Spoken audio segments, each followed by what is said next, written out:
Good morning, everyone. Brian Neubert here from goldenblack.com, live in Mackey Arena.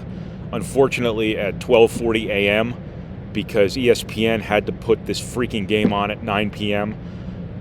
Why, I have no idea. But good riddance, ESPN. You got what you deserved, losing the rights to Big Ten basketball. There was no reason whatsoever this game needed to be played at 9 o'clock. I don't care what was on before this game. Kids got out of school this week. This was a great opportunity for parents to bring their kids to a game. We all know when you keep children up after midnight, they turn into gremlins, right? That's true with children, right? Or they multiply or something. Wait, no, that's actually gremlins, not children. Some children, maybe. Anyway, this is your wrap video following Purdue's 74-53 win over the University of New Orleans. Thank you to the Purdue Club Hotel for your support. Once again, we appreciate it, and we will appreciate it until the end of time.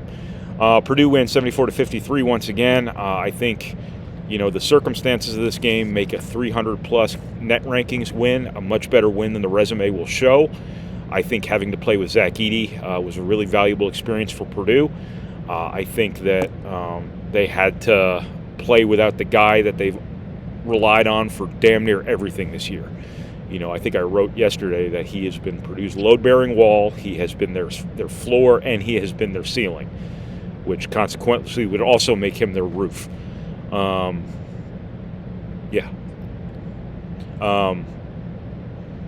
Basically, you're everything. He has been Purdue's everything this year. He is what you're built around at both ends of the floor.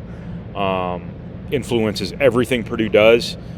For them to just have to come out here on relatively short notice, I think. Ross-Ade practiced yesterday. I watched him do so. So this did occur on relative short notice. For them to have to adjust on the fly, to not have your biggest piece. Think about driving your car down the street, and you just found out in the morning you had to take one of the wheels off, and you had to drive to work with only 3 wheels. How would that go? Yeah, I don't know either. But that's kind of sort of what Purdue had to do here tonight. It was a little bit clunky at times there in the first half, but it should have been clunky. Again, this is the guy who everything you do is built around. You don't just replace him on 4 hours notice or however much notice, Purdue had. If it was this morning, then they probably had like 8 hours to prepare because this game was played at 9 o'clock. Ross-Ade, to his credit, and part of the reason I think that if the season ended today, thankfully it does not, but I think he's head and shoulders, figuratively and literally, above the National Player of the Year crowd, is because Purdue is a good team, right? Purdue is a good team. They've got good players around Ross-Ade. Without Ross-Ade, Purdue is an okay team. I think that Ross-Ade is their everything. Ross-Ade has not gotten a ton of help. His team around him is young. It's relatively new. And he has shepherded them through a lot of the struggles a lot of us figured very reasonably this team should have undergone. Being as young as they are, having guys moving into different roles like they are. He has just covered it up. He's erased it. And I think when you look at Purdue on paper, but also when you watch the games, I think you see that while Purdue is ranked number 1, this isn't necessarily a team that's good as it can be one day, as, big of a mouthful as that might be to say about a team that's ranked number 1 and now 12-0. I think there are some things about this team where limitations show up that Ross-Ade is just simply carrying them through. I mean, at this point in time, Ross-Ade has basically had a defender dedicated to each of his 4 limbs. And nevertheless, it doesn't matter what he's doing for Purdue defensively, what he's doing for Purdue offensively without even getting the ball oftentimes within the structure of their offense, just simply carries Purdue. And I don't think I have to tell you that Ross-Ade is a singular reason Purdue is where it is. And I say that telling you also that none of it is possible without Braden Smith and Fletcher Lawyer being as mature and ready as they are. But Ross-Ade is the singular reason Purdue is number 1 in the country. off to as good a start as they are. So my point being, for Purdue to have to play through all of that today, I think was a really good developmental experience for this team, even if it's just a one-off, one-game sort of deal. I think it empowered other guys to have to do stuff. I think it should be a confidence booster for a team that really shouldn't need confidence boosting right now, because they win every time they play, and every time they're in a tough spot, they succeed. But nevertheless, I see nothing but positive that can come out of Purdue having to play without Ross-Ade. Again, those first couple minutes, were a little bit clunky, as you can perfectly expect them to be, but I thought you saw Mason Gillis really provide a spark. I thought he looked aggressive. He was attacking off closeouts. He was making plays off the dribble. He was playing like a player who knew his team needed something. And it's upperclassmen's job sometimes to answer that bell, and that's what he was trying to do, and he did it. And he helped Purdue get off to a decent start. I think Braden Smith had another one of those stretches where Braden Smith just kind of takes command of a game. I thought Ethan Morton for a while there had the game on a string with what he was doing from a facilitation standpoint. But nobody more, obviously, than Trey Kaufman-Renn, really stepped up and did more. Not only was Ross-Ade out, but Caleb Furst was both in foul trouble and ill. So there was a cap on what he was able to do in this game in Ross-Ade's absence. Trey Kaufman-Renn comes in and gives you offensively, what Ross-Ade would have given you.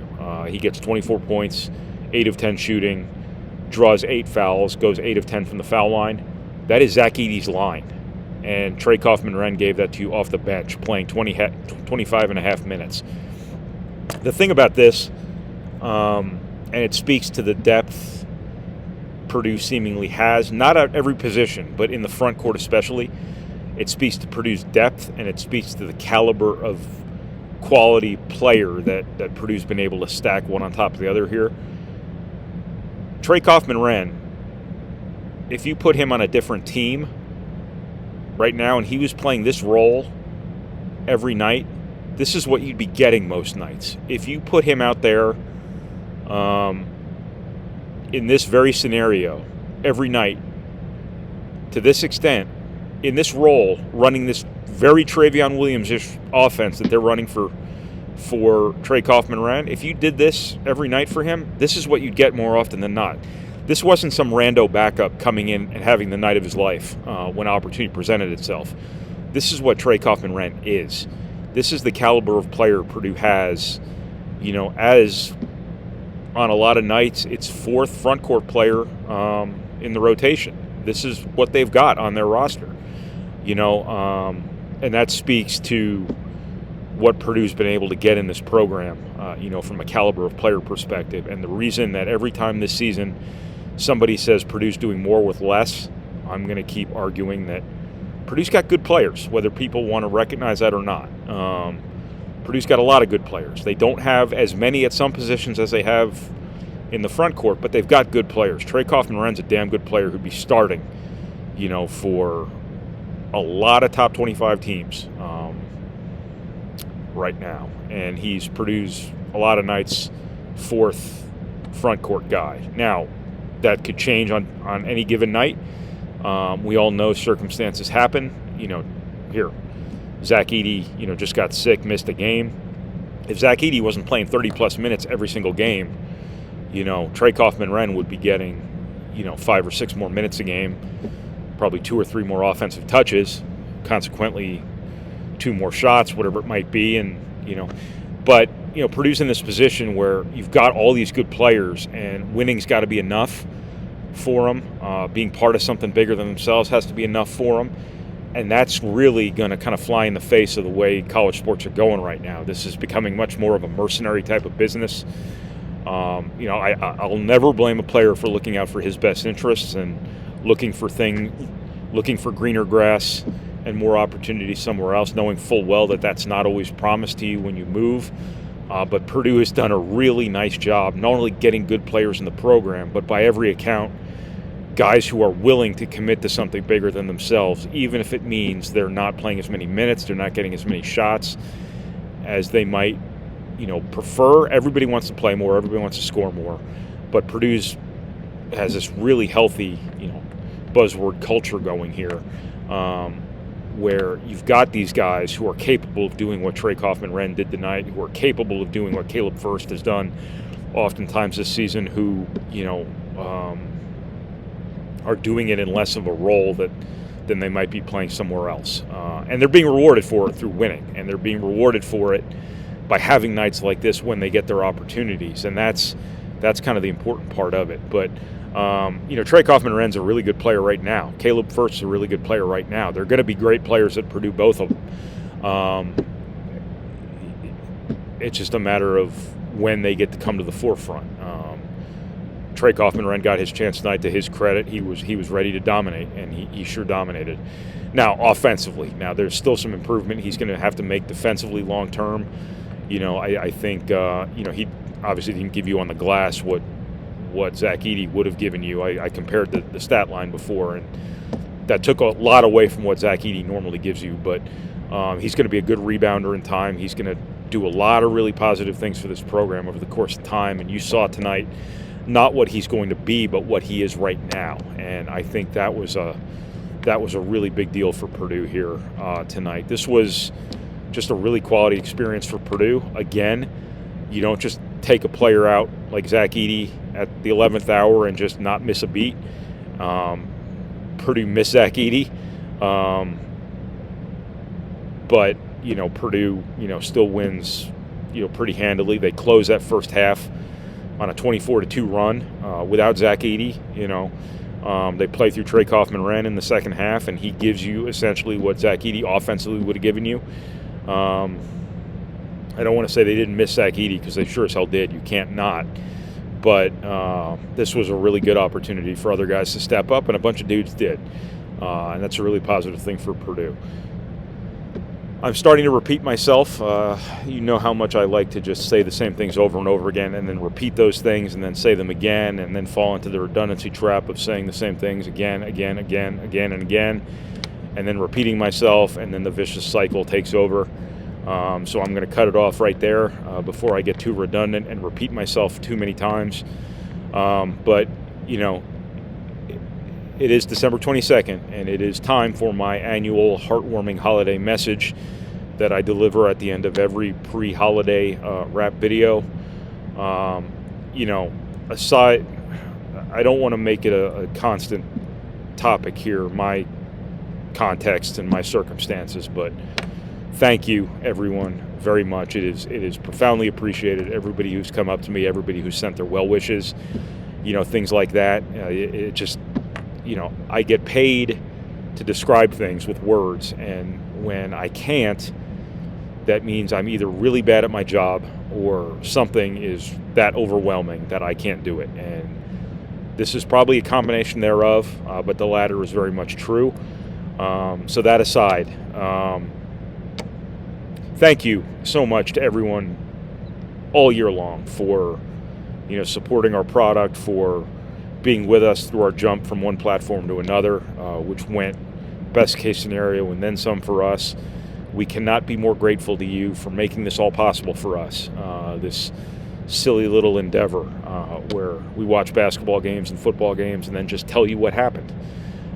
Even though you're all watching it on TV, you obviously find some value in what we're doing, and we pride ourselves on doing everything in our power to provide that value. And thank you so much for supporting it and making it possible.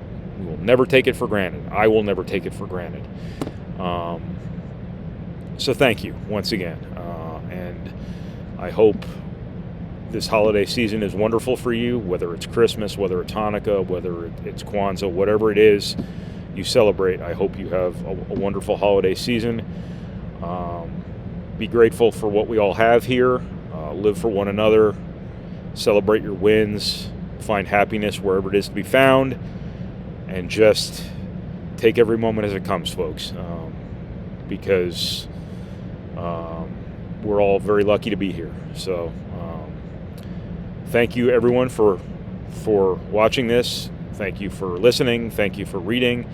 And thank you for processing our materials, however you process our materials. And thank you for bearing with me while I completely botch my own tagline. And thank you once again to the Purdue Club Hotel for your support. It is always appreciated. Once again, I will talk to you guys again on December 29th after Purdue plays the Rattlers of Florida A&M, whose campus my hotel room just a few weeks ago overlooked. Purdue could have just played Florida State and then just gone right over to A&M and played a doubleheader, and could have spared A&M a lot of travel expenses and probably some bad weather that they're not going to enjoy. So thank you so much, everybody.